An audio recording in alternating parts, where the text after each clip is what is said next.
Aquest treball el que he volgut fer és una mica és agafar dos punts que m'han interessat molt des de petit, que són la cultura popular i la història,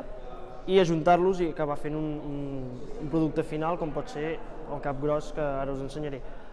Aquest treball té com dues parts, la part teòrica i la part pràctica. Dins de la part teòrica he parlat del que és la festa popular a Catalunya, després m'he centrat a Manresa, que és la meva ciutat. També he parlat de la vida de Sant Ignasi i la seva estada aquí a Manresa, i finalment el projecte que es fa pels 500 anys de l'estada de Sant Ignasi a Manresa, que és Manresa 2022. Per altra banda tenim la part pràctica, que el que he fet és la creació del capgròs amb la seva música, ja que jo toco la trompa des dels 7 anys i doncs, a partir d'un goig de Sant Ignasi que em van proporcionar, doncs, jo el vaig adaptar pel meu instrument, i finalment un ball que no és un ball com per exemple els balls dels nans de la Patum, sinó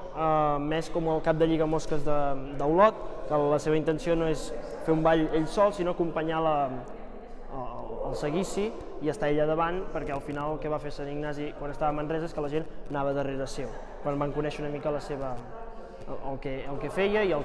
que deia davant de la gent. I aquest és el producte final, que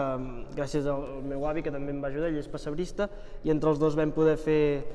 doncs, aquesta figura que ens va costar, va ser un treball bastant complicat, però al final bé, ja ho podem veure aquí. En un primer moment anava a ser un gegant, però les dificultats per fer un gegant són extremes, per fer un capgròs també,